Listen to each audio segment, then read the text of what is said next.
Bueno, muy buenas noches tengan todos. Gracias por su puntualidad la noche de hoy. Me presento, soy Livia León, soy parte del equipo de propiedad, especialmente en la rama del mercadeo. La noche de hoy nos encontramos de parte del equipo Camilo Beltrán, quien nos colaborará hoy compartiendo las diapositivas del desarrollo del webinar de hoy. Y en simultáneo, la experta en propiedad horizontal y además revisora fiscal, la señora Marta Lucía Mususú. Brevemente les voy a comentar cómo va a ser el desarrollo del webinar de hoy. Se irá desarrollando a medida de que la señora Marta vaya hablando. Si surgen inquietudes por parte de los asistentes, pueden hacerla a través del canal del chat, para que luego cuando Marta termine de desarrollar en su totalidad el contenido, podamos comentárselas a ella y entre todos poder resolver dudas o inquietudes. Si tienen una pregunta muy puntual, pueden levantar la mano y con gusto también las resolveremos en el momento. Sin más que añadir, les doy las gracias a todos por la puntualidad que tuvieron. Marta, bienvenida. Sabes que siempre eres cordialmente recibida por parte del equipo de propiedad. Y nada, ya es tu espacio, puedes empezar. Bueno, Olivia, muchas gracias. Muy buenas noches a todas las personas que nos están siguiendo a través de este canal de Propiedata. El temita que preparamos para el día de hoy se denomina mitos y verdades de la función del contador y del revisor fiscal en la propiedad horizontal. Pero más que todo en la propiedad horizontal es a nivel general de todos los contadores cuando fungimos ya sea como contadores o como revisores fiscales dentro de la propiedad horizontal. ¿Por qué hacemos este énfasis en la propiedad horizontal? Porque la parte administrativa de nuestra propiedad horizontal en muchas copropiedades es solamente el administrador, el contador y de pronto un asistente contable. Entonces, todas las funciones están enfocadas solamente sobre estas dos personas y en el evento en que se tenga nombrado, ya sea por obligación o por decisión de la asamblea, un revisor fiscal, pues también recaen responsabilidades sobre este ente de control interno. ¿Pero a qué vamos? Vamos a tratar de romper o enfatizar todo lo que hace un contador en la propiedad horizontal. Entonces, antes que todo, como lo tengo aquí, nosotros vamos a recordar el artículo 46 de la ley 43 de 1990. ¿Qué es cuál es la ley 43 de 1990? La ley 43 de 1990 es el código de ética de todo profesional de la contaduría pública. Y en este código de ética, dentro del artículo 46, me tipifica que toda actividad que ejerza un profesional de la contaduría debe estar soportada en un contrato por escrito. ¿Por qué hacemos el énfasis? Porque hemos venido desempeñando como contadores esta función a veces sin tener en cuenta que esto no es porque nosotros querramos o no querramos suscribir un contrato o porque si fui nombrado revisor fiscal tengo la obligatoriedad porque me nombró asamblea de suscribir un contrato. Me lo está ordenando una ley, de allí la importancia de tener suscrito el contrato. Entonces, seguimos con nuestra presentación haciendo énfasis en esto. Entonces, aquí tenemos transcrito literalmente el artículo 46, donde me dice que la retribución económica de los servicios profesionales es un derecho del contador público y este fijará sus honorarios de conformidad con su capacidad científica y o técnica y en relación con la importancia y la circunstancia de cada uno de los casos que le corresponda cumplir, pero siempre previo acuerdo por escrito entre el contador y el usuario. El contador, recordemos que para ejercer la función de revisoría fiscal también debe ser un contador público con tarjeta profesional registrada ante la Junta Central de Contadores. Entonces, de allí nace que nosotros tengamos o no la obligación de tener un contrato, funjamos o ejerzamos, ya sea como contadores, como auditores, como revisores fiscales, siempre debemos tener un contrato suscrito. Ahora también, ¿qué nos dice la norma?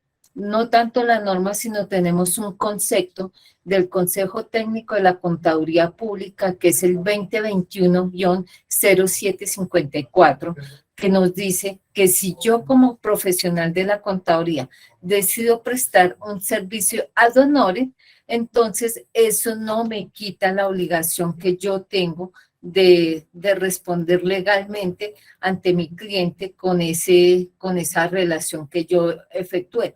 Entonces, me dice este concepto: si el profesional, estando en derecho, como lo señala la ley, haciendo referencia al artículo 46, de recibir una retribución por la prestación de su servicio, decide realizarlo ad honorem, será de esta manera la retribución de sus servicios. Sin embargo, el costo de las horas de dedicación del trabajo, las responsabilidades que de manera inmersa asuma, el riesgo del trabajo involucrado, el riesgo profesional involucrado, su experiencia será bajo su responsabilidad, así como las futuras implicaciones que puedan derivarse. Esto no lo exime de observar que la ley establece para los estados financieros el cumplimiento de las disposiciones establecidas en los marcos técnicos normativos, ni en lo exigido en el Código de Comercio, ni en la Ley 43 del 90, ni en el Decreto Único Reglamentario 2420 del 2015 y sus modificatorios. Además de la Ley 222 del 95, de igual manera deberá considerarse que en todo momento el cumplimiento del Código de Ética, es decir, nuestra Ley 43, que se encuentra también anexo en el anexo 4 del Decreto Único Reglamentario 2420, donde dice que la observancia de cualquier profesional cuando ejerce su servicio independiente exista una remuneración. Es decir, que si yo decido como profesional de la contaduría ejercer mi función ad honorem, eso no me quita la responsabilidad que tengo como profesional para responderle a mi cliente. Si yo decido como contador decirle a una copropiedad, yo le hago la contabilidad, le hago la auditoría, le hago la revisoría, respondo por las funciones que en ese acto he efectuado. Entonces, ahora vamos a iniciar a minimizar, a quitar mitos o a establecer verdades. Entonces, vamos a revisar los mitos en funciones del contador. El primer mito, yo destacaba aquí 5 mitos, y es: el servicio de contabilidad puede ser prestado por empresas de administración. Entonces, vemos que en algunas empresas, en algunas copropiedades, contratan el servicio de administración y el servicio de administración dice: nosotros prestamos un servicio integral, incluido el servicio de contabilidad. Independiente de que la empresa administradora tenga un profesional de la contaduría que ejerza esta función, cuando las copropiedades efectúan este tipo de contrataciones, lo primero que deben revisar es si en la Cámara de Comercio de la empresa de administración que contrataron se encuentra establecida que podrá manejar los servicios de contabilidad. En segundo lugar, tendrá que solicitarse al gerente de la empresa de administración de propiedad horizontal que certifique y que haga entrega de la copia del certificado que la empresa tiene para ejercer los servicios de contabilidad. Recordemos que la Junta Central de Contadores emite una tarjeta profesional para las personas naturales que ejercemos como contadores y también emite una tarjeta, una certificación de las empresas que están autorizadas para ejercer los servicios de contabilidad. Recordemos por allá las definiciones que nos da el Código Civil para ejecutar contratos y nos dice una causa lícita. Yo no puedo ejercer una actividad para la cual, como en el caso de la contaduría pública, me exige un registro ante el organismo denominado Junta Central de Contadores.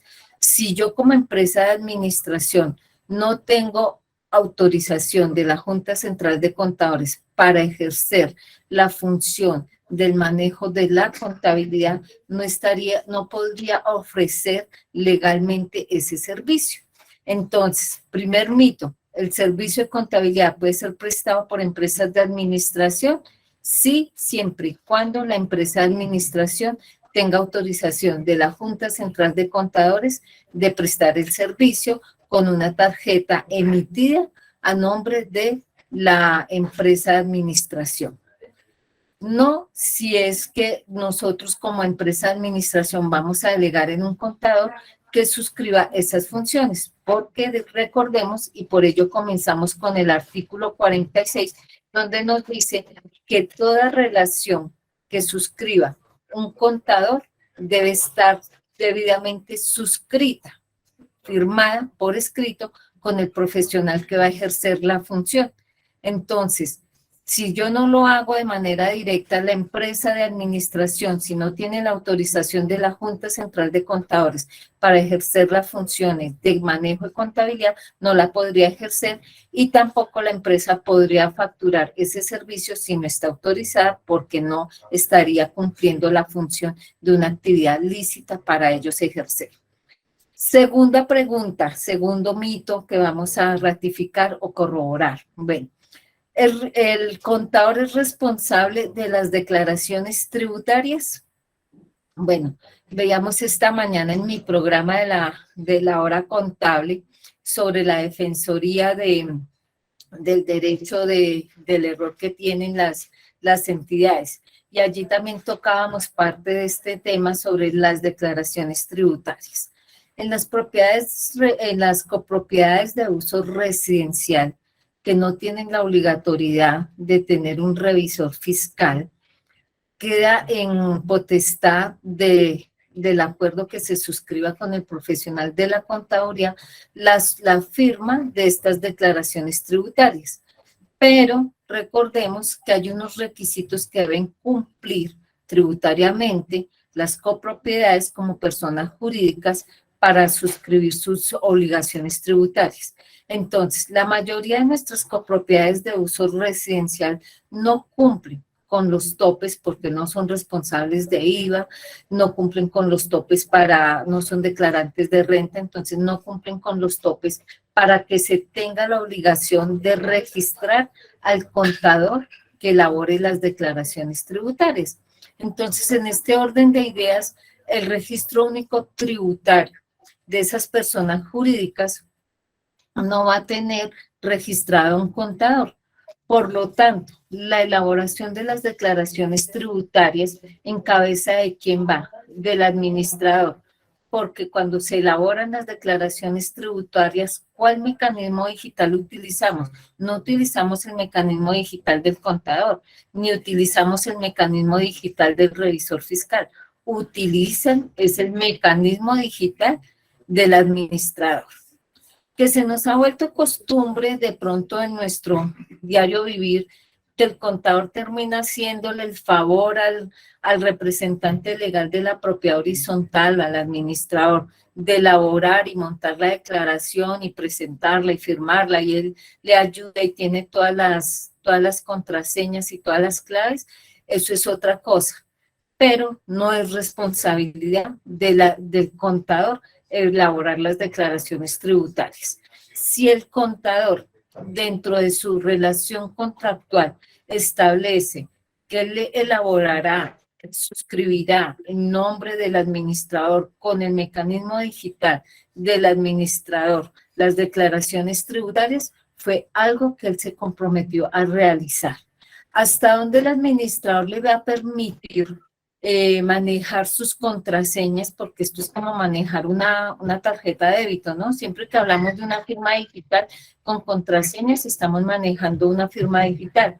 Entonces, es como si yo le prestara la tarjeta donde digo, aquí tienen mi tarjeta, ve al cajero y saque lo que usted quiera, que yo respondo por eso, ¿cierto? Asimismo es la firma ante la DIAN. Si yo autorizo a otra persona que utilice mi usuario y mi contraseña, es mi responsabilidad como administrador. Entonces, la responsabilidad de elaborar las declaraciones tributarias no es del contador, es del administrador. Tercer mito. ¿Es Marta, responsable del contador? perdón, Dime. interrumpa. Hay una persona que levantó la mano, la señora Nelly, entonces le voy a dar la palabra a ver qué duda puntual tiene en este momento, ¿vale? Y continuamos. Señora Nelly, bienvenida.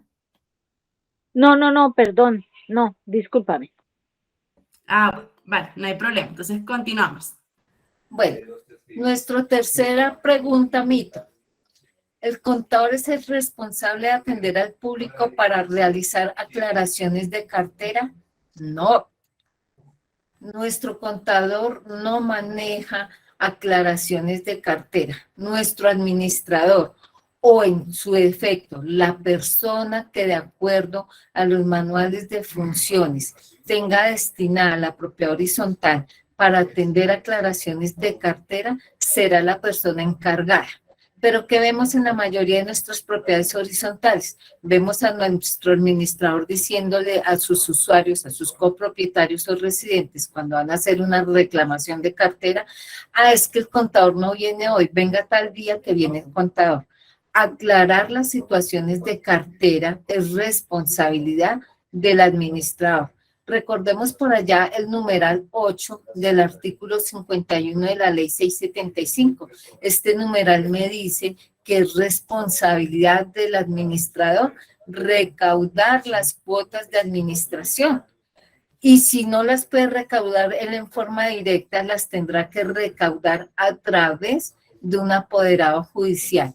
Entonces, si él es el que tiene que efectuar este cobro, pues él es el que tiene la obligación de conocer cómo está la situación de cada uno de sus copropietarios, debe tener el conocimiento y recordemos que el artículo 50 de nuestra ley 675 nos establece la idoneidad que debe tener el profesional que administra, donde de acuerdo a su idoneidad debe tener también el manejo de esta situación contable, cómo anda cada uno de mis administrados, cómo anda el propietario del bien A, del bien C, del bien D, quienes me están debiendo, por qué me están debiendo y por lo tanto tiene la obligación en base a su idoneidad de manejar los estados de cartera para determinarle y explicarle en el momento dado a cada persona su estado de cuenta porque él es el que tiene contacto directo con los administrados que en su defecto pueden ser o copropietarios o pueden ser residentes de la propiedad horizontal.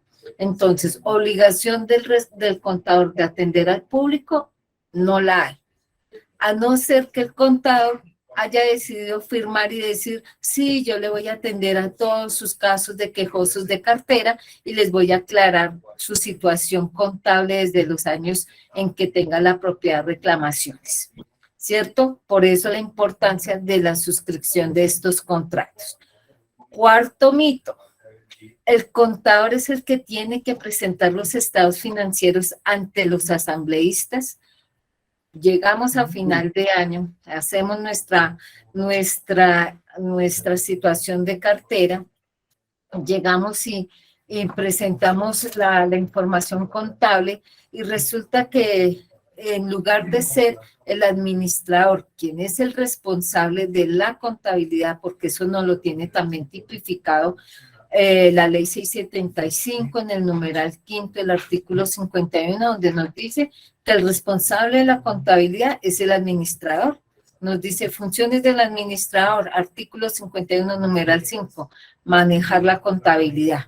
Entonces, en ese orden, ¿quién tiene que presentar los estados financieros a los asambleístas? ¿Quién tiene la obligación de conocer cómo está funcionando la propiedad horizontal para la cual él está trabajando o prestando sus servicios? Es el administrador. Entonces, que de pronto para algún ajuste, algún registro, requiera un soporte de su contador, lo tiene que hacer previamente, conocer sus estados financieros, conocer por qué mensualmente fueron afectados X o Y registros y tener clara la visión y la misión de su propiedad horizontal para dónde va. Entonces, cuarto mito, ¿que debe presentar el contador los estados financieros ante los asambleístas? No. Quinto mito, vamos hasta aquí. ¿El contador es quien tiene que aclarar los gastos efectuados por la administración? No. ¿Por qué? Porque es el administrador el que por ley es el ejecutor del gasto. Si el administrador es el ejecutor del gasto, ¿cuál es la función del contador? El contador utiliza los documentos fuentes que le han entregado de la administración para registrar los gastos y desembolsos y las erogaciones que tuvo la propiedad horizontal en determinado periodo de tiempo, que lo tiene que hacer siguiendo las normas establecidas en el marco técnico normativo, dependiendo del grupo al cual pertenezca, sí, pero no es el contador el que tiene la obligación de ejercer, de aclararle ante la asamblea o ante ningún organismo en qué se gastaron los recursos de la propiedad horizontal. Entonces, tenemos una pregunta, Livia, creo que Sí, tenemos una manito tenemos, levantada. sí, tenemos 3 personas con la manita levantada. Primero vamos a darle la palabra a la señora Miriam. Buenas noches. Muchas Buenas gracias noches. por la capacitación que ustedes nos brindan. Igual en este momento tengo unas inquietudes respecto a las funciones del contador. Resulta que en un conjunto encontré que los terceros que existen en la contabilidad hacía más de 10 años que no se cerraban. Entonces, ¿de quién es la responsabilidad? ¿Del administrador o del contador? ¿Y qué incidencias tienen dentro de la copropiedad estas acciones? Muchas gracias. Bueno, Miriam, el cierre de terceros se supone que anualmente hay unos terceros que nosotros debemos cancelar.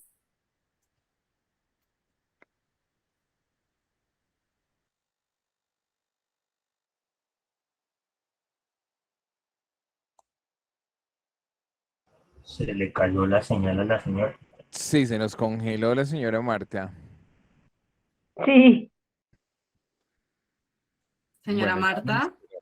vamos a esperar un par de segunditos que vuelva a restablecer su señal. Les agradecemos a todos la compañía. Ya hay 50 personas conectadas. Muchas gracias por su puntualidad. Muchas gracias por estar siempre dispuestos y atentos a acompañarnos en estos espacios que abrimos para todos, para irnos nutriendo más de información en cada encuentro. Muchas gracias a todos, sean bienvenidos los que apenas están conectando. Les recuerdo que pueden ir realizando sus preguntas por el chat, en un momento las vamos a resolver. Mientras se conecta nuevamente nuestra... Listo, está Listo, conectada con ya volvió. nosotros, señora Marta.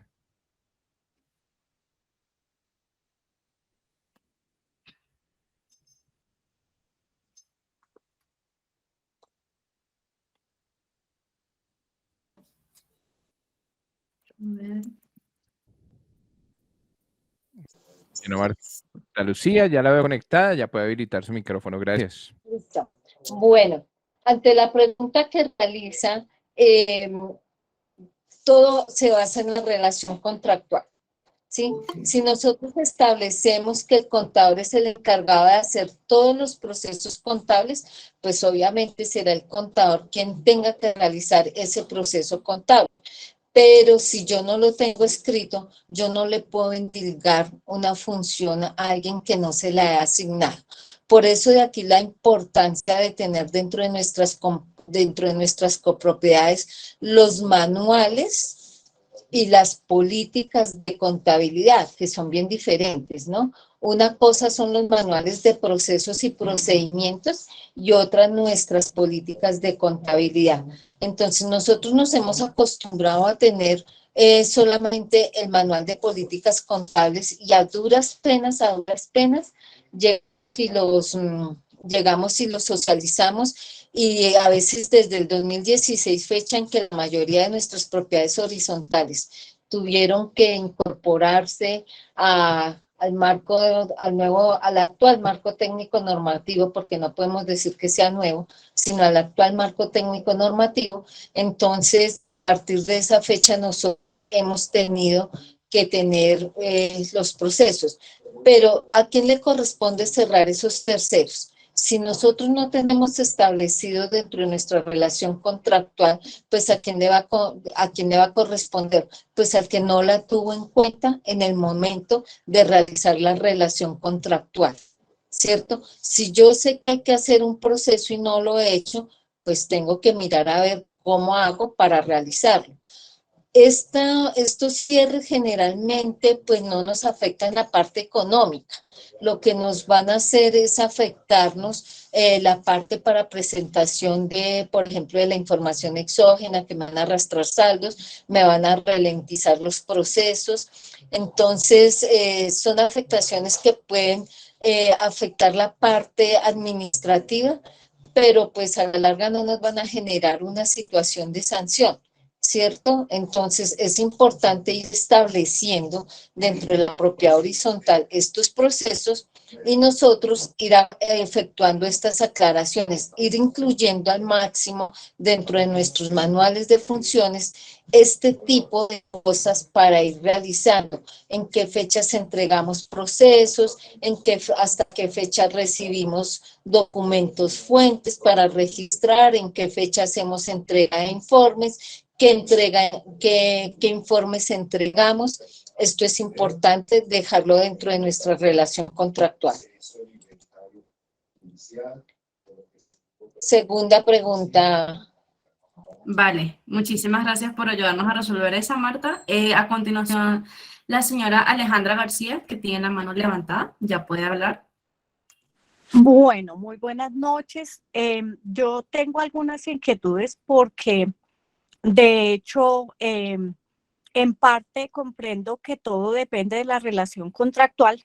Sin embargo, si comparamos la propiedad horizontal con una empresa común y corriente del sector comercial, obviamente en el sector comercial se contrata un contador, pero no se le detalla absolutamente todo, como el cierre de terceros o como atender a clientes o como aclarar cartera, cosas que nunca hace el gerente. Entonces, en ese caso yo sí difiero ampliamente del tema porque pues las obligaciones de un administrador de propiedad horizontal no solamente involucran la parte contable, sino la parte administrativa, la parte hidráulica, la parte de construcciones, la parte de contratación, etcétera, etcétera. Y tendría entonces que el administrador también salir a hacer esas cosas, todo porque existe obviamente un artículo de la ley 675 que dice que la contabilidad es responsabilidad del administrador.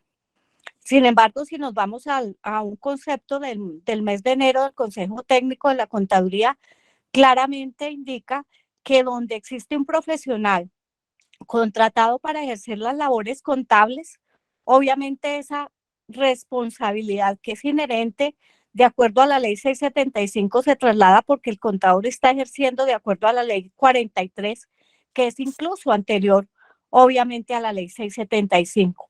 Entonces yo en ese aspecto sí obviamente difiero con todo respeto del panelista, porque existen unas responsabilidades que le atañen a un profesional de acuerdo a la ley 43, que es el contador, y que involucran los cierres contables, la atención a público, la aclaración de cartera y en general, porque pues he visto en copropiedades que el administrador está haciendo recaudo, grave error en control interno, todo porque pues no es responsabilidad de la contabilidad. Entonces, eso sí tiene que quedar plenamente claro en la segregación de funciones y en el hecho de que al existir un profesional amparado y contratado bajo el esquema de que ejerce bajo la ley 43, obviamente esas funciones no son del administrador.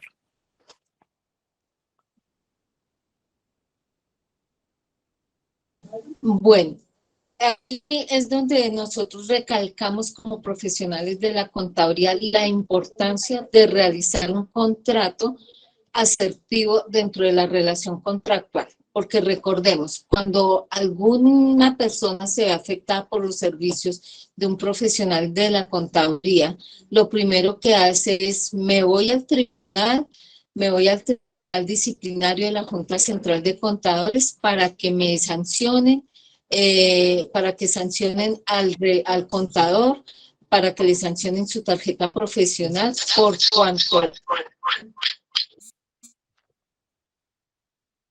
que sancionen al profesional de la contaduría. Marta, te escuchamos con eco. Creo que porque estás conectada. Listo. ahora sí. Sí, que sancionen al profesional de la contaduría, que lo sancionen porque ha incumplido en sus funciones.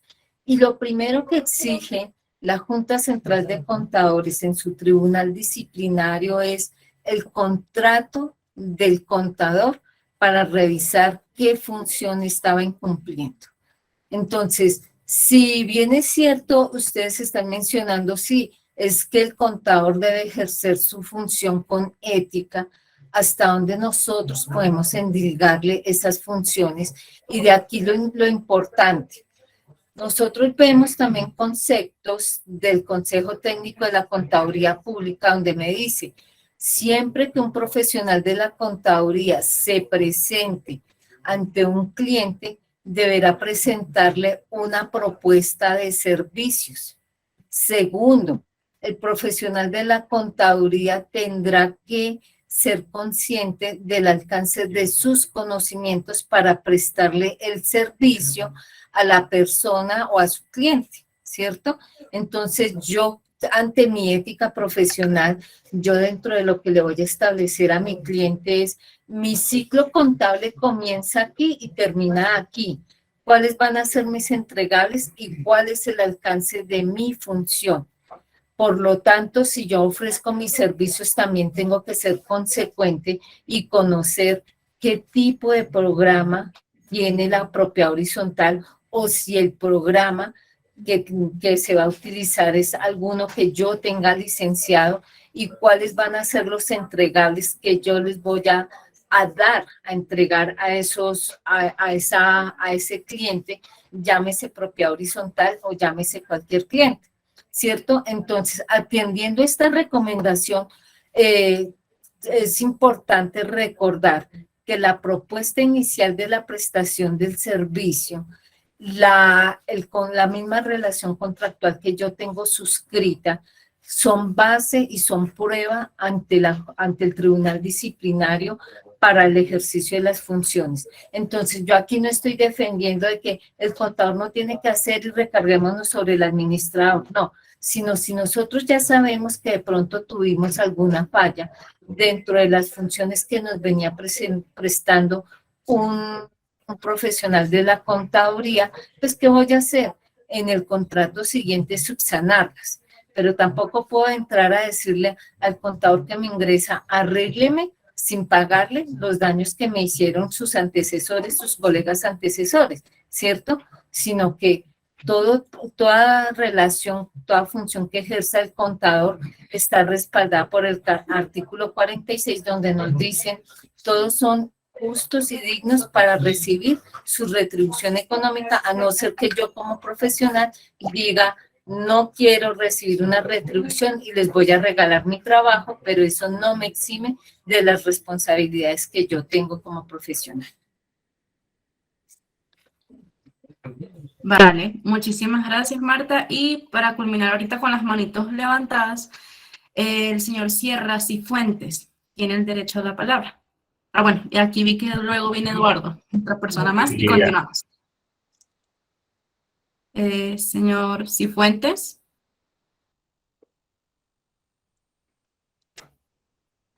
Señor Dionisio Sierra, ¿puede habilitar su micrófono para que le pueda hacer la pregunta a la señora Marta? Señor Dionisio Sierra a la 1. Señor Dionisio Sierra a las 2. Bueno, pasemos al siguiente. Señor Eduardo, buenas noches. Adelante. Hola, Eduardo, ¿cómo vas? Buenas noches. Hola Lidia, hola Camilo, ¿cómo están? Bendiciones para todos también. Bueno, doña Marta, yo discrepo con usted en unos punticos.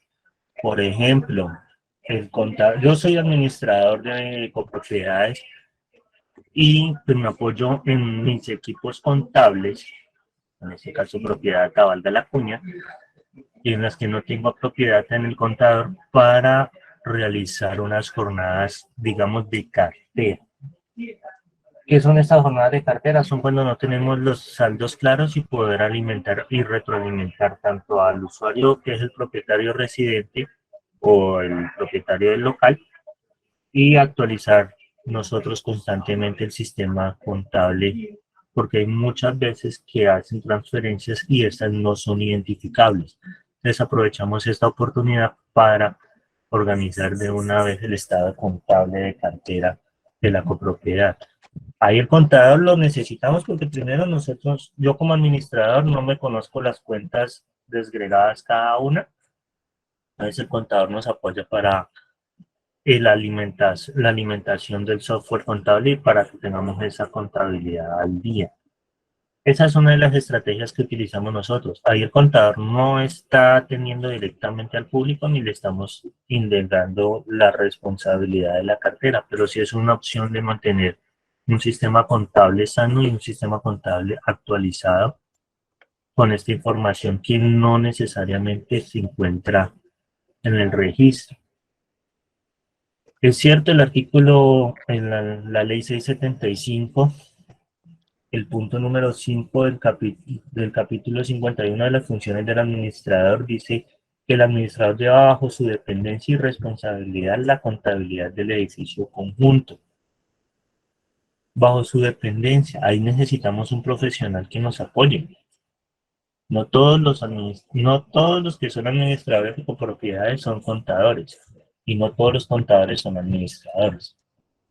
Entonces, no le estamos entregando una responsabilidad, sino que estamos haciendo un engranaje de equipo para poder prestar un servicio de óptima calidad a los propietarios y a los máximos accionistas que es la asamblea. En las asambleas también, porque se ha tomado como costumbre, aunque el que debe presentar los informes financieros es el administrador, lo ha tomado como costumbre que el contador realice la presentación, pues él es el que está más... Ambos tenemos que estar igual de empapados en la misma información y manejar el mismo lenguaje. Pero ya cuando se presentan algunas preguntas mucho más técnicas, mucho más complejas, pues ahí llega el apoyo del contador al administrador. Y pues esas son las discrepancias que creo yo, doña Marta, a lo que le escuché. El contador hace parte de un equipo que se maneja dentro de las copropiedades, dentro de los centros comerciales, dentro de una empresa general, porque las copropiedades son empresas. Entonces, el manejo correspondiente es de un equipo.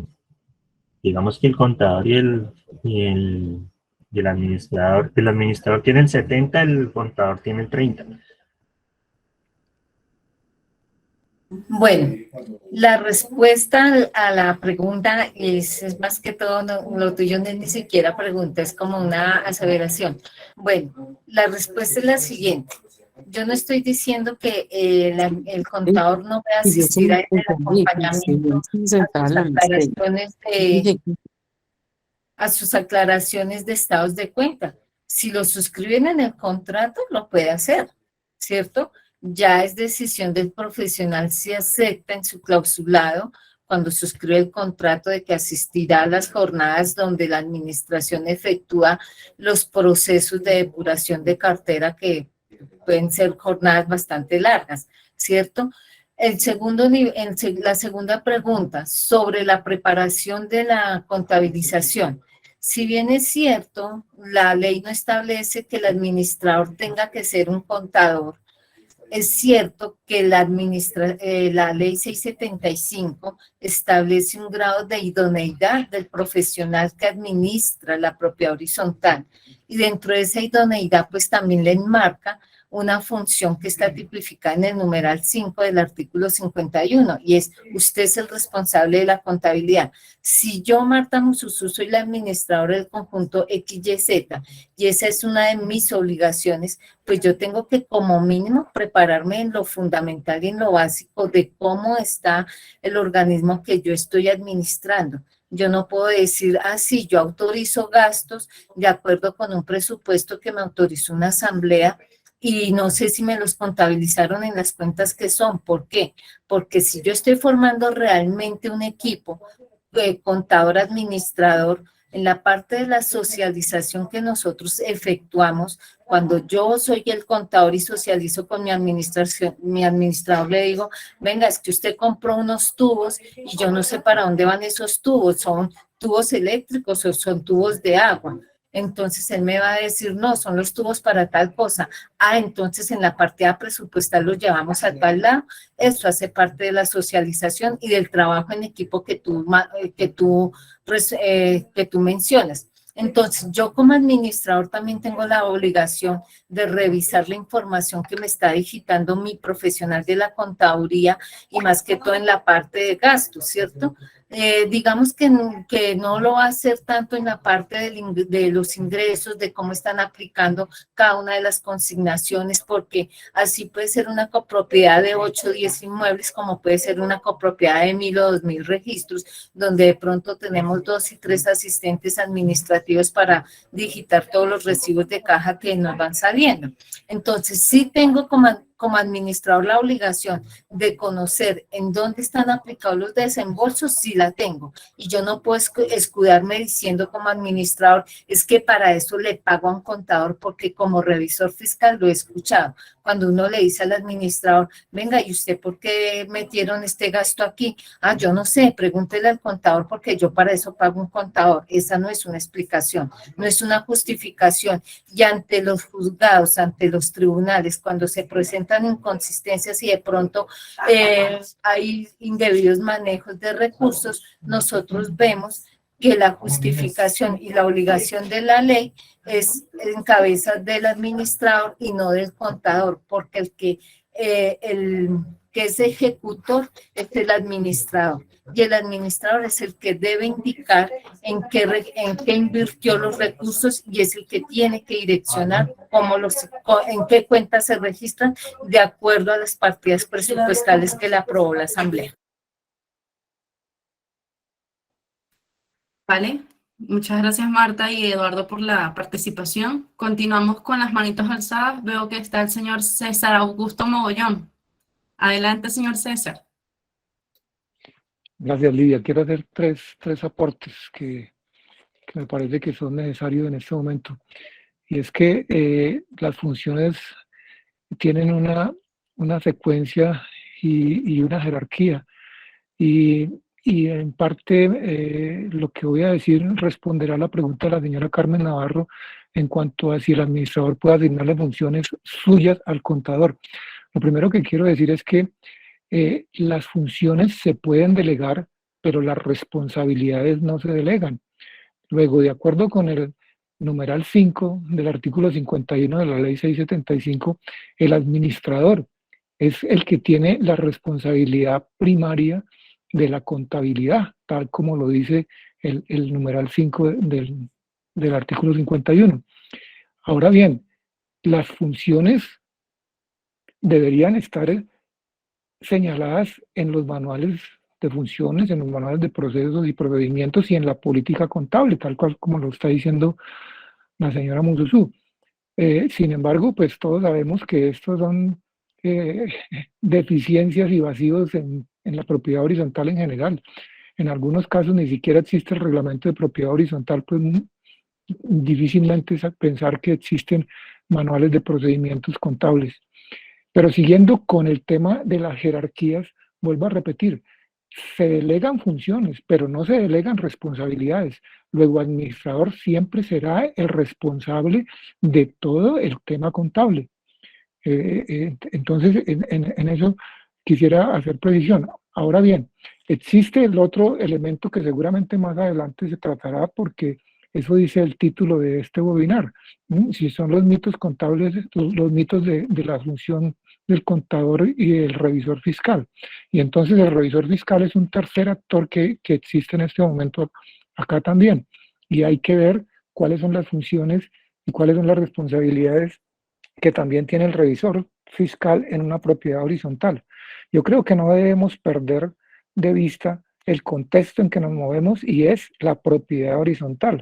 No podemos igualar esto en el tema contable con una organización empresarial, porque podríamos tener un departamento de contabilidad en una organización empresarial, pero en la propiedad horizontal, pues en algunos casos ni siquiera existe el contador.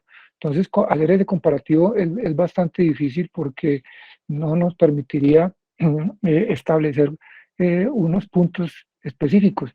Y cierro diciendo que al final, cuando una propiedad horizontal contrata a un contador, el contador y la propiedad horizontal, perdón, son conscientes de las responsabilidades que asumen y por lo tanto la cobertura y el alcance de sus responsabilidades y sus funciones están inmersas en la contratación que acaban de suscribir entre las dos partes. Luego el contador tiene por todo el régimen que lo cubre y que lo compromete, pues que cumplir con las funciones de contador, todas, ¿cierto? Entonces aquí no hay que especificar para decir el tema de la eliminación de los terceros, de quién es la función.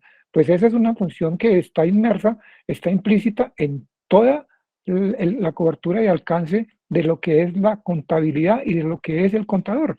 Entonces, con esto quería ilustrar un poco y dimensionar lo que son las responsabilidades y las jerarquías, empezando por el administrador, el contador, el revisor fiscal, y con eso pues espero que pueda haber una mejor correlación entre estos tres actores que hay en la propiedad horizontal. Muchas gracias. Gracias, señor César, por su aporte. No sé, Marlo, si quieres contribuir con algo relacionado al tema que aportó el señor César.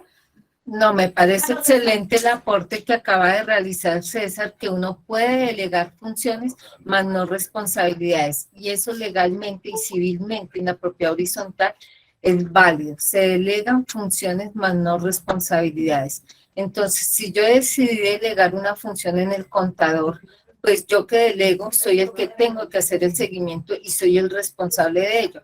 Entonces, por eso ante la pregunta que realizaba Miriam, creo que era la que decía que de quién es la responsabilidad de cerrar terceros, pues si yo que soy el administrador sé que no se está haciendo, pues tengo la obligación de delegarla. Que si estaba o no estaba en el contrato y que si mi contador me va a cobrar un valor por ejecutar esa función, eso ya es diferente. Pero las funciones se establecen en el contrato y siempre, tengámoslo claro, siempre que nosotros decidamos o digamos que el contador o el revisor fiscal no están en cumplimiento de alguna de sus funciones, tenemos que basarnos en la relación contractual porque así nos lo tiene establecido la ley 43 desde el año 90 en su artículo 46. Entonces, no sé, Livia, si continuamos con lo de la parte del revisor fiscal en estos 12 minuticos que nos quedan. Eso estaba pensando, sin embargo, aquí, Marta, en la bandeja de personas con la mano alzada tenemos 3 participantes. Les agradecería que, pues, vamos a darle el derecho que opinen porque tienen una pregunta seguramente muy puntual, pero vamos a tratar de no extendernos un poco porque todavía viene la parte del revisor fiscal, ¿vale? Entonces, a continuación, de acuerdo al orden de la lista, está el señor Dionisio Sierra Cifuentes. ¿Tiene la palabra? Muchas gracias. Buenas noches para todos. Marta, cordial saludo. Buenas noches. Bueno, acá hemos visto varios temas importantes y básicos en los cuales, pues, cada conjunto residencial es un mundo aparte, a pesar de que tenemos una ley marco, una ley normal.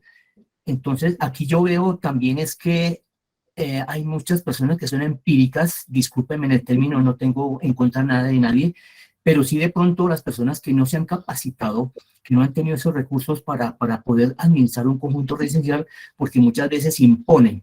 Las alcaldías también ayudan a esto, pero lo esencial es esto, el control interno que se debe hacer en cada conjunto residencial, y para nosotros los administradores tenemos una base fundamental y que hemos hablado de contratos, de procedimientos, de normas, la norma 15. Entonces yo sí pienso que esas controversias que hay se deben unificar, pero en base a una capacitación, porque de pronto se improvisa un administrador en una asamblea, de pronto el señor habla duro y zapatea y ya lo nombran administrador y no tiene las capacitaciones, sino él debe ser la forma de administrar, entonces eso vienen los problemas. Sin embargo, nos hemos dado cuenta que muchas veces hay un tesorero en un conjunto residencial, de pronto no se circulariza, de pronto no se hace el recurso en cuanto a que yo tengo mis consignaciones y de pronto hay una mala contabilización, de pronto yo puedo colocar en mi consignación el número 12 y era 21, entonces eso afecta, entonces eso es ese tema que se está tratando acá, es que las personas se concienticen y sobre todo el administrador cumpla muy bien la función que se está ejerciendo y que nos da la ley. Ese era mi aporte, realmente es importante el tema de la capacitación. Muchas gracias. Un abrazo, Dionisio, muchas gracias por el aporte. Sí, la verdad es que a veces cometemos errores a nivel administrador porque no conocemos y pues veo, por ejemplo, los aportes que hacen. Aquí hay una donde dice, es que de pronto nosotros como administradores no conocemos y nos vemos envueltos en los jueguitos en que nos pueden meter estos vericuetos del desconocimiento. Pero es que, pues, ya ustedes mismos lo han dicho, ¿no? El jueguito se puede presentar es cuando yo, que tengo la obligación como administrador de ser idóneo, no me capacito y no me actualizo, ¿cierto? Entonces, no sé qué más tiene ahí. Miriam tiene también la mano levantada nuevamente. Sí, señora Estrella Campuzano, y luego Ok. le damos la palabra a la señora Miriam Buitriaga. Señora Estrella. Buenas noches. Sí, señora, buenas noches.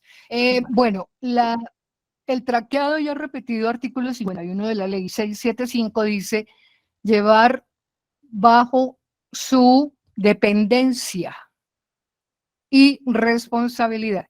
Los dos términos están puestos taxativamente, es decir, ordenados y como tal se deben cumplir. Entonces, al decir bajo su dependencia quiere decir que él tiene que estar, o ella, administrador, atento a que la contabilidad se cumpla de la manera en que debe ser. Pero eso no quiere decir que tiene que saber los contenidos de toda una formación como contador. No. La responsabilidad en ese sentido y el legislador que hace esta ley la limita a que tiene que responderle a su comunidad porque haya una contabilidad y de la manera en que se debe llevar hasta donde sus conocimientos y la confianza en el contador que presentó una tarjeta profesional le inspiran. Por otra parte, antes que estar escrita en la ley y antes de estar diciendo que si el contrato no dice no vamos a cumplir, los profesionales sabemos que en el curso de la formación de la carrera nos están repitiendo que debemos tener una ética, que debemos saber tal cosa, que debemos hacer, que debemos hacer, que debemos hacer. Lo que no debemos hacer también nos lo enseñan. Y yo hacía la pregunta, homologuemos. Si yo contrato a un médico cirujano, pues yo no soy la cirujana, estoy delegándole a quien sabe las cosas y confío en esa persona. Querría decir que si el médico no hizo una cosa en el procedimiento y que era su obligación, como yo no escribí, no suscribí un contrato con él, ¿va a salir con el cuento que no responde? No. Antes que contratos firmados tenemos formación, tenemos ética y los contadores tienen muchas normas que atender. El Consejo Técnico nos ha ayudado a los usuarios de la propiedad horizontal a aterrizar mucho más el asunto y a no estar pendiente solo del contrato, porque si así es, entonces todas las veces va a haber falla en la contabilidad y esta no sería no podría ser una excusa de un contador ante una junta disciplinaria bien constituida, porque lo que ustedes están diciendo, excúsenme con todo el respeto, pero estaríamos acudiendo solo al contrato para desde la junta tapar cosas y eso no puede ser. Los usuarios no estamos esperando una cosa así. Y repito, antes que un contrato está la formación que cada uno como profesional tenemos desde que nos están formando hasta cuando nos entregan el título. Y sabemos que cuando salimos tenemos un sello que es la universidad que nos formó la responsabilidad ética y honestidad que tengo con el cliente y recojo las cosas. Repito, el artículo 5 dice es llevar bajo su dependencia, no responder por los contenidos. Llevar bajo su dependencia que esté la contabilidad. Y la confianza la depositamos en un contador, que no nos pueden salir con un cuento de que en el contrato no estaba. No estaba. Entonces nos van a llevar a que tengamos que decirle al gobierno, mire, con las que no salen, cancelamos los contadores, porque no se puede. No se puede. Nosotros no tenemos por qué estar firmando un contrato a sabiendas de que estamos fallando. Y el otro callado no nos dicen que estamos fallando. ¿Por qué? Porque es que hay normas que fuera del contrato hay que cumplirlas.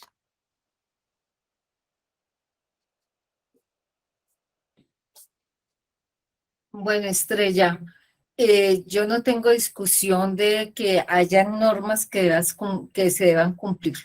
¿A qué vamos con este alcance? Con el alcance vamos en que a veces los administradores delegan funciones que no les competen a los contadores. Y después entramos a decir, es que era función del contador, cuando ni siquiera le corresponde al contador la elaboración de esa función legalmente. Por decir algo, vamos a los ejemplos. Las declaraciones tributarias. Que la declaración se presentó mal, que se hizo mal o que no se alcanzó a presentar dentro de los términos legales. Culpa al contador. ¿De quién es la firma digital? ¿De quién es el mecanismo? ¿Del contador o del administrador? Vamos por ahí. Diferente es si en mi contrato llega y dice que el contador tendrá que colaborarle, asesorar y apoyar al administrador en la presentación de estas declaraciones. Ya es diferente, pero no son funciones propias de la función del contador. Recordemos, y eso lo hablábamos en un webinar de la hora contable con Leonardo Barón, donde él decía, nosotros como contadores nos hemos acostumbrado a hacer funciones que no nos corresponden, ¿cierto? Entonces, las declaraciones tributarias hacen parte de la tributaria, no de la contabilidad, que sí, que se desprenden de la información contable, eso es otro tema, pero no es obligación del contador elaborarlas. Lo mismo ocurre con la cartera. La cartera, el contador la registra con base en los soportes que le allega la administración, ya sea que le allegue los reportes de los cortes, de los recaudos por las entidades financieras o por consignaciones en físico. Todavía tenemos propiedades horizontales que hacen el recaudo en efectivo, ya sea por donde sea, pero no es el contador el que tiene la obligación legal de hacer esas aclaraciones de cartera. Son funciones accesorias que se tienen que negociar con los profesionales. Obviamente, ya para de pronto en estos temas, así como el cierre de terceros, ¿en qué me afecta a mí el cierre de terceros? La mayoría de los programas hace esos cierres de manera automática, es tomar un registro, decirle al programa haga tal función, pero que si no lo hago en forma oportuna, de pronto me puede estar afectando informes de años siguientes. De allí también la importancia de cuando hacemos las entrevistas de los contadores, llevar también un adecuado, conocer si realmente el profesional conoce o no el paquete contable para el cual va a fungir. Porque es que vemos a veces que, no, es que fulanito de tal, que es conocido de sutano de tal, y la misma persona le dice, yo nunca he manejado contabilidad de propiedad horizontal, pero soy contador. Pero resulta que nuestra contabilidad también tiene unas normas que han tratado de plasmarse en la orientación profesional número 15, que está en proceso de modificación. Entonces, de allí también la importancia de que la misma ley 43 nos dice, si usted no se cree como profesional de la contaduría apto para manejar un determinado cliente, usted tiene que decirle a su cliente, no soy capaz, y no aceptar el encargo, ¿cierto? Hay cosas que son básicas, o sea, por decir algo, el tema del cierre de terceros, no me va a afectar la presentación de estados financieros porque no la afecta. Me puede afectar de pronto si el profesional que está haciendo la presentación de información exógena me está arrastrando unos saldos, pues ya también es mi responsabilidad, porque si yo sé que me está trayendo unos saldos que no cancelé y veo que la información de contabilidad, antes de presentar una información exógena, de colaborar con los reportes de la información exógena, no son coherentes, pues yo tengo que conocer y saber por qué me está generando ese problema. Entonces, no es de encerrarse del sí y del no, y de la negligencia, de la omisión, de si el contador o el administrador, porque desafortunadamente en nuestras propiedades horizontales, administrativamente somos muy pequeños, ¿cierto? Aquí no tenemos casi la posibilidad de delegar funciones por el mismo tamaño administrativo. A duras penas tenemos al administrador, un contador, y si tenemos un organismo de control interno, si no somos de uso mixto o comercial, nombramos al revisor fiscal ad honor, lo nombramos porque la asamblea quiere y no porque sea obligatorio, entonces de forma potestativa. Entonces, de aquí no se trata de discutir ni de entrar a debatir si el contador tiene o no tiene la culpa, es tratar de hacer equipo. Por eso la importancia de cuando nosotros elegimos a un contador, que el contador sea como si el administrador es el que responde por las actuaciones del contador, pues lo ideal es que sea el administrador el que elija al contador que va a hacer esa tarea. ¿Por qué? Porque lo conoce y es de su confianza. De allí que hay incopropiedades que cometen el error, no, el administrador es fulano y tal, pero usted nos tiene que trabajar con este contador, cuando el señor ni se conoce ni conoce la calidad del trabajo, y de pronto la calidad del trabajo, ese profesional no es la idónea, la que necesita ese administrador, y de pronto él tiene un profesional que es muchísimo mejor para desempeñar estas funciones. Yo entraba a copropiedades como revisor fiscal, donde llega uno y estados financieros corte a 31 de diciembre, 20 millones de pesos en caja. Y uno dice, ¿cómo así que 20 millones de pesos en caja? Y el administrador le contesta a uno, yo no sé qué hizo el contador, pero eso quedó. ¿Y dónde estaba la plata? ¿Usted tenía 20 millones a la fecha de corte? No, pero eso fue lo que votó el contador. Y usted nunca se sentó con su contador a analizar cada una de las cifras que le estaban presentando en forma mensual a su control interno llamado Consejo de Administración, a su revisor fiscal, dónde estuvieron esos procedimientos, dónde están esos procesos. Es allí donde está la responsabilidad. Yo aquí no le estoy quitando la responsabilidad a ninguno, ni le estoy colocando la responsabilidad a ninguno, sino simplemente ratifico sobre la necesidad de que entre más explícito hagamos nuestras relaciones y establezcamos cuáles son nuestros entregables, y el administrador establezca también hasta qué fechas también le entrega la información al profesional de la contaduría, mejor. Y cada cuánto hacemos seguimiento sobre esa información, mejor. ¿Por qué? Porque es que nos hemos acostumbrado a que el contador es el amigo del administrador, entonces no tiene contrato. El contador es el amigo del presidente del consejo y el residente no tiene contrato.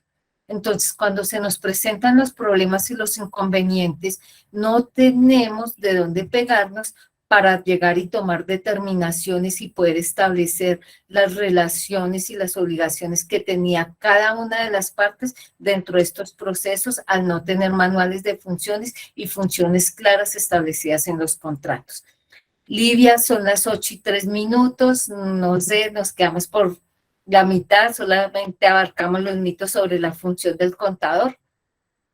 Sí, vamos a darle paso a Marta para que termine con su diapositiva, que están súper buenas, que ahora viene sobre el revisor fiscal. Camilo, si quieres pasa, porfa. Y las personas que tengan dudas o inquietudes, pues ya los vamos a atender, pero es para que Marta pueda desarrollar su tema en la totalidad, ¿vale? Bueno, así de rapidez, los mitos sobre las funciones del revisor fiscal. Tenemos el mito de que el revisor fiscal no suscribe contrato porque está nombrado por la asamblea. Entonces, yo creo que ya quedó suficientemente ilustrado que de acuerdo al artículo 46 de la ley 43 del 90, sí tiene que tener contrato firmado. Hay conceptos del Consejo Técnico de la Contaduría Pública que lo ratifican, donde dice el mismo artículo, siempre nos llevan al mismo artículo, cualquiera de ustedes puede entrar en la página del Consejo Técnico de la Contaduría Pública y digitar contrato del revisor fiscal y los va a llevar siempre al mismo artículo. El segundo mito, verificar el quórum en el momento de la asamblea y manifestarse sobre quiénes participan y quiénes no en una asamblea. Esto también se nos ha vuelto reiterativo en las asambleas, ¿no? Es que estamos esperando al revisor fiscal para que nos diga si podemos iniciar la asamblea cuando tenemos una asamblea presencial.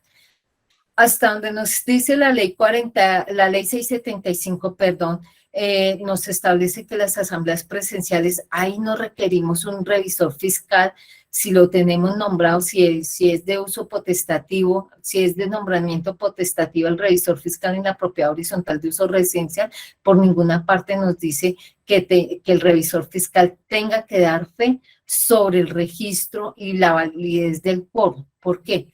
Porque el revisor fiscal no es un grafólogo para revisar las planillas y saber si el que está firmando es o no es.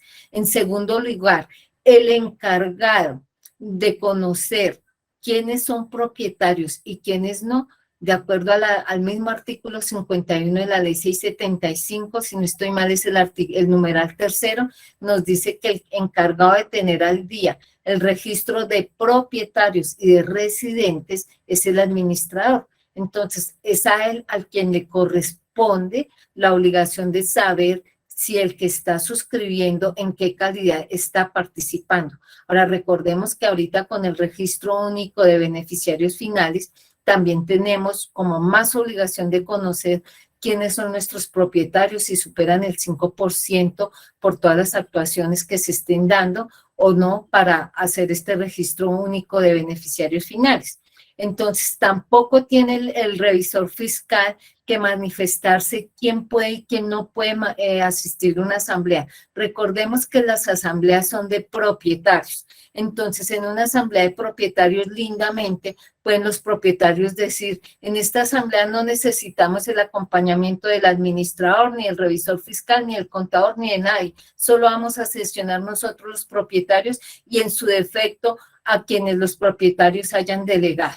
Pero las asambleas son de propietarios, no tiene que estar obligatoriamente ni el revisor fiscal, ni el administrador, ni el contador para que se pueda realizar una asamblea. Yo he visto asambleas que se han suspendido o no se han realizado porque a no ser que de pronto sea una asamblea no presencial que tiene unos requisitos particulares en el seguimiento, entonces digan, no podemos realizar la asamblea porque no se presentó el contador, que es el que nos va a presentar los estados financieros. Son cosas que no caben. Entonces, al revisor fiscal no es su obligación revisar el quórum, pronunciarse sobre el quórum, ni sobre la legalidad de los que están participando en la asamblea, porque esa función le compete directamente al administrador. Sobre quienes participan y la hora de donde cierran el registro de asistencia, tampoco le corresponde al revisor fiscal manifestarse sobre esto.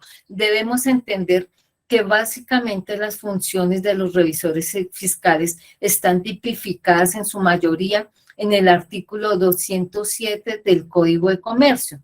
¿Y qué me dice el artículo 207 del Código de Comercio? Cerciorarse de que se cumpla la ley, pero la ley en ninguna parte le impone al revisor fiscal pronunciarse sobre la asistencia de los participantes en una asamblea. El tercer mito, que el revisor deba entregar un informe mensual al administrador o al consejo de administración. También de esto hay pronunciamientos del Consejo Técnico de la Contaduría Pública donde le dice es que el informe del revisor fiscal se hará a la asamblea. ya que yo de pronto en el momento en que realicé la presentación a una copropiedad o a determinado cliente y me comprometí, les dije, voy a revisar el 100% de todas las actuaciones y emitiré mensualmente un informe sobre esto y lo van a publicar o se los voy a hacer llegar a sus correos electrónicos como propietarios, eso ya es otra cuestión. Pero que yo tenga como revisor fiscal obligatoriedad por ley de entregar un informe mensual al administrador, al consejo de administración, no. Y es mi función como revisor fiscal, cuando yo me postulo a una copropiedad, decirle en el momento en que me llama el administrador y me dice, venga, usted ha sido invitado a participar en la asamblea para postularse al cargo de revisor fiscal, decirle, señor administrador, por favor, le agradezco, me pase de su reglamento de propiedad horizontal los artículos relacionados con las funciones del revisor fiscal. ¿Por qué? Porque hay reglamentos de propiedad horizontal que sí lo tienen tipificado. Entonces, si en el reglamento de la propiedad horizontal donde yo voy a prestar mis servicios está tipificado, pues entonces ese ya es otro cuento. Pero legalmente, si no le está tipificado y yo lo acepté, pues no tengo que, si yo lo acepté, pues tengo que hacerlo. O si yo mismo como contador para ganarme ese cliente dije, les voy a entregar informe al administrador y al consejo, ese ya es otro cuento.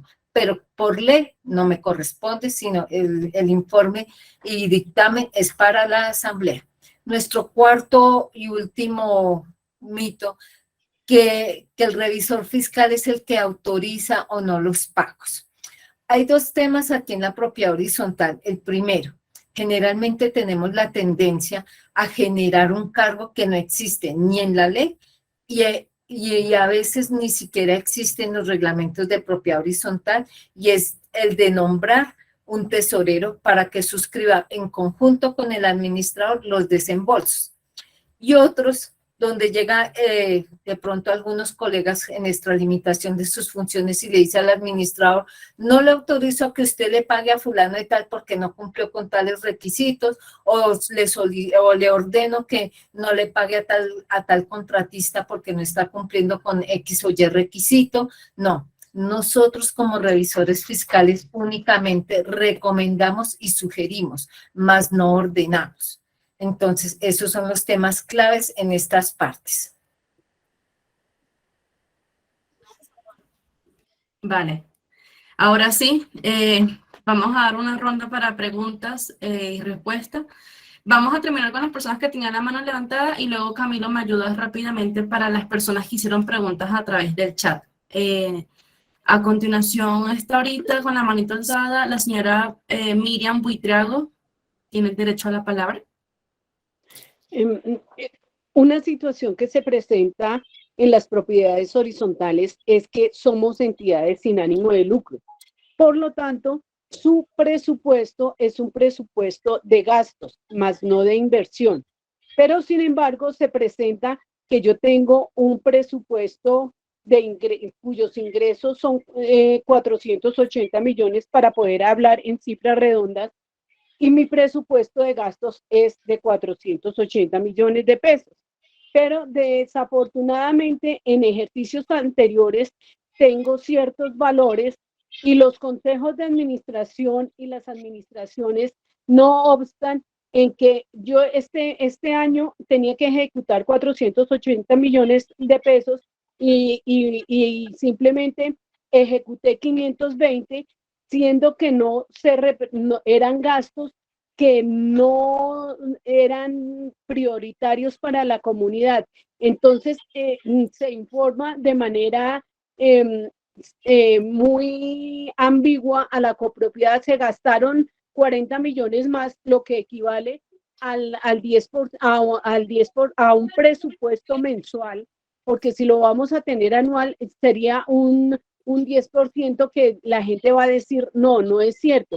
Entonces, en estas incidencias, ¿a quién se responsabiliza? Al administrador por extralimitación de presupuesto, al contador por no haber hecho la parada en el momento, esto está desfasado, o al revisor fiscal que avala la función de todo de todo el presupuesto. Muchas gracias.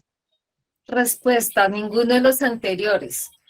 El llamado de atención es al Consejo de Administración, porque el Consejo de Administración es el primer organismo de control interno dentro de una propiedad horizontal. Al contador no le competen las funciones de control interno dentro de la propiedad horizontal. Y el administrador es el ejecutor. De pronto el Consejo de Administración, cuando está haciendo seguimiento, puede evidenciar de que hay alguna sobre ejecución en determinados gastos, debe pronunciarse en forma oportuna. Y es el Consejo de Administración el que tiene la facultad de dar por terminado el contrato de un administrador cuando no ejecuta las funciones de conformidad con el presupuesto. Tú mencionas, de pronto hay presupuesto que es solamente de gastos. No, un administrador que sea un excelente administrador te va a proyectar un presupuesto ordinario y un presupuesto de inversión, porque recordemos que hay presupuestos que hay mantenimientos predictivos. Estos mantenimientos predictivos pueden ser el lavado de fachadas, mantenimiento de tanques de agua, etcétera, etcétera. Entonces, en este orden de ideas, un excelente administrador sí tiene que presentar un presupuesto de inversiones e ir concientizando a su comunidad sobre la necesidad de estas inversiones en la propia horizontal.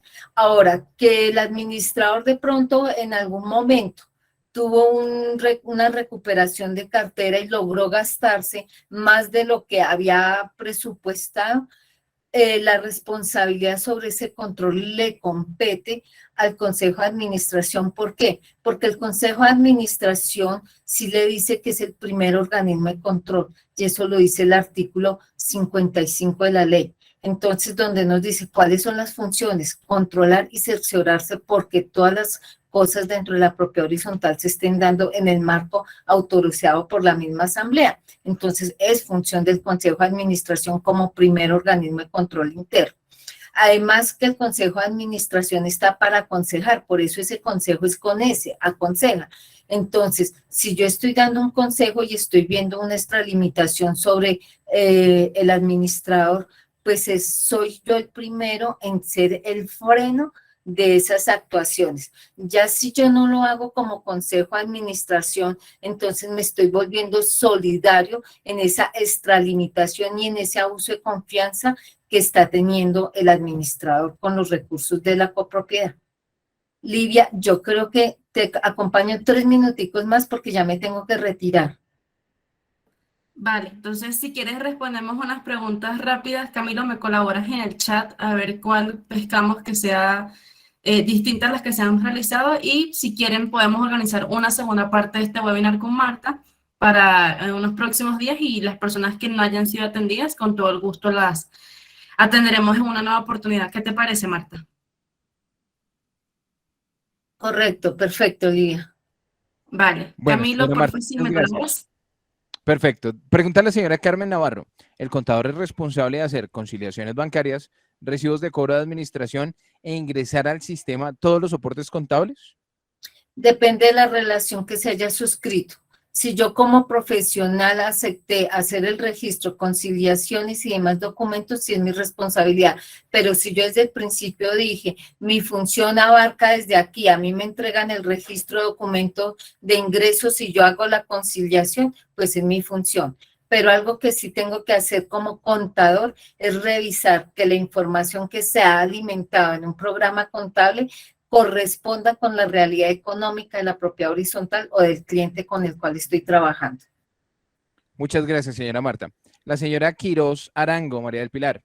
La Asamblea aprobó cobrar cuotas extras en los meses de julio, agosto y septiembre. No se facturó en los 2 primeros meses. ¿El revisor fiscal es responsabilidad del revisor fiscal que no se ha realizado? No, es responsabilidad del administrador, porque ¿quién es el que factura? La administración. ¿Sí? El revisor fiscal cuando máximo hace la recomendación, pilas que en este mes ustedes tenían que facturar, y les recomiendo y sugiero que facturen. Muchas gracias, señora Marta. Por aquí estoy revisando muchos comentarios, muchas claridades, muchas aclaraciones. Dice la señora Marta Zenaida, María Zenaida Betancur. Si en el contrato dice que el contador debe presentar un informe mensual a la hora de pagar su servicio, ¿qué informe sería? ¿A quién se los debe presentar? ¿Al administrador o al consejo? A ver, si el contrato dice que debe presentar unos informes, también el contrato debe decir cuáles son los entregables que deben recibir de parte del contador. Entonces, si me dice que los entregables son estados financieros, que para la propiedad horizontal sería el estado se me fue, el estado de resultados, el de flujo de efectivos, de pronto la ejecución presupuestal, de pronto un balance de prueba por terceros. Esto lo definimos dentro de la relación contractual. ¿Cuáles son los entregables que yo debo recibir del profesional? Si el programa es propio o si el programa es de la propiedad horizontal, ¿en qué medio los hago llegar, cierto? Si de pronto yo necesito un análisis por aparte de los informes financieros que me emite el programa contable, porque a veces cuando nosotros hacemos este tipo de presentaciones decimos, no, para que de pronto mi consejo de administración me comprenda más, yo transcribo la información que me saca el paquete contable, se la transcribo en un Excel, que ellos me van a comprender más así. Entonces ya también tenemos que acordar la forma y el modo como los vamos a presentar. Vamos a hacer unos códigos de barras, unas gráficas. ¿Cómo lo vamos a hacer? Si requerimos un reporte de cartera emitido por el programa, ¿cómo lo vamos a hacer? ¿Cuáles son los entregables que vamos a recibir de cada organismo?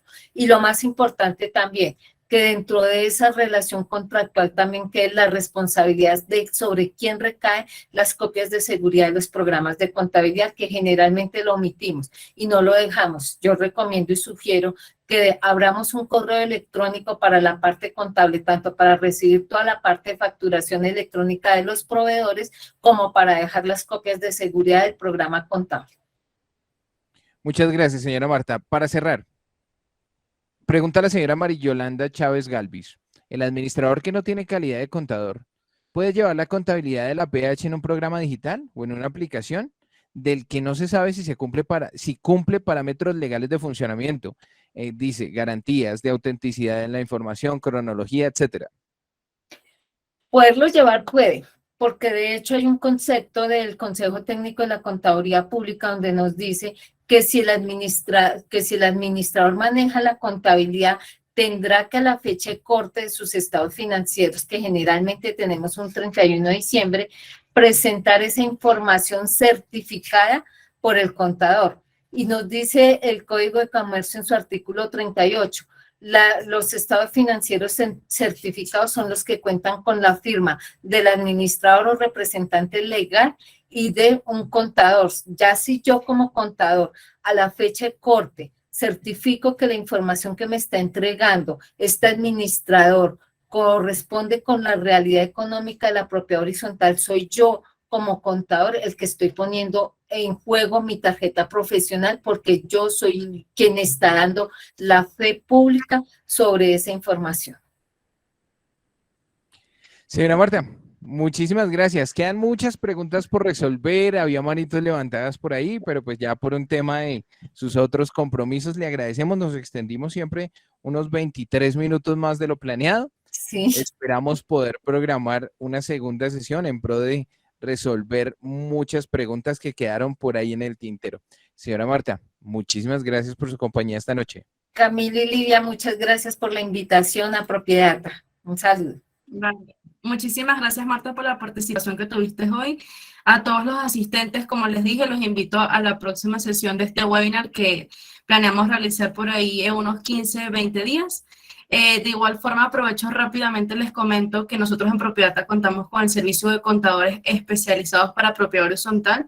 Si están interesados en ampliar la información sobre este servicio, en el chat les voy a compartir el formulario para que dejen sus datos y nosotros poder contactarnos con ustedes. De igual forma, también tenemos otros servicios como citofonía inteligente, realizamos asambleas virtuales, presenciales o mixtas, contamos con un sistema de votación digital y adicionalmente tenemos para ustedes lo que es la citofonía inteligente y la plataforma administrativa.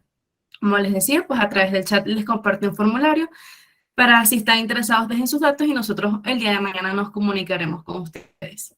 Nuevamente les agradezco mucho por su participación, les deseo una feliz noche y esperamos vernos en la próxima sesión del jueves que viene, que estaremos con Juan y César Berrio en temas sobre seguridad en propiedad horizontal. Les deseo una feliz noche, muchas gracias a todos. Doña Livia. ¿Sí? Hay una pregunta y excúseme que podemos contestarla en un segundo. Dice, cuando el administrador y el contador dicen que las partidas del rubro presupuestal se pueden trasladar, el revisor fiscal confirma que no es debida práctica, lo debe dejar en su recomendación por escrita. Yo diría que sí, porque resulta que el Código Penal sanciona con cárcel los traslados interrubros, porque quiere decir que pasaron por encima de quien debe dar la orden máxima para ejecutar el presupuesto y en la cantidad en que se debe. Además, quiere decir que quedó mal hecho el presupuesto. Si yo tengo que estar trasteando rubros de un lado al otro, el presupuesto me quedó mal. Ahora, de eso mismo se desprende lo que decía doña Marta, que el consejo debe estar mirando si se exceden o están por debajo los gastos presupuestales contra lo presupuestado. Cada mes el consejo tiene la obligación de estar mirando cómo vamos en el flujo de caja, qué se ha hecho, porque es imposible, por ejemplo, aprobamos en abril. Es imposible que en julio ya hayamos consumido todo un rubro. Es imposible, quiere decir que algo le pasó al administrador. Y ahí sí, la señora Mususu tiene toda la razón. El consejo es el que debe estar atento. Gracias. Muchas gracias, señora Estrella. Para todos, muchas gracias. No olviden seguirnos en las redes sociales, @propiedata. Estamos en Instagram, Facebook, TikTok. Todavía no estamos en Twitter, ¿no? Pero bueno, estamos en Instagram, también. Facebook. Ok, también estamos en Twitter, entonces para que por favor nos sigan, @propiedata. Una feliz noche para todos.